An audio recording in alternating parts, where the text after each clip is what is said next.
Hallo en welkom. Stel jou 'n wêreld voor waar besighede floreer nie net deur wins nie, maar deur die voorspoed van hul gemeenskappe. Gemeenskapsbetrokkenheid gaan nie net oor skenkings nie, dit is 'n strategiese benadering tot wederwysige groei en sukses. Organisasies kan 'n skep-rimpel-effek van voordele deur met hul plaaslike gemeenskappe te skakel. Dit gaan oor die bou van bre, nie net om opslae te maak nie. Ontdek hoe strategiese beplanning betrokkenheid in 'n kragtige instrument omskep.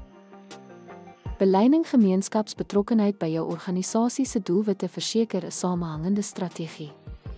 Fokus op spesifieke groepe soos benadeelde jeug of plaaslike besighede om te maak 'n betekenisvolle impak. Strategiese beplanning gaan nie net oor korttermynwinste nie.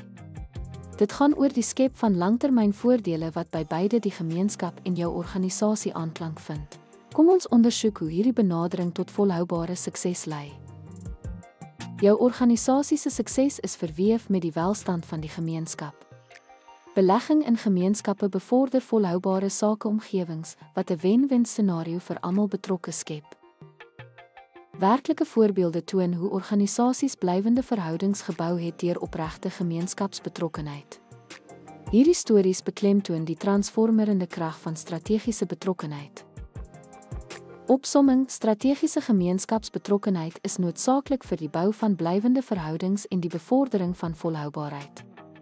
Deur in jou gemeenskap te belê, skep jy wederwysige voordele wat strek verder as onmiddellike winste. Begin vandag nog met die beplanning van jou gemeenskapsbetrokkenheidsstrategie.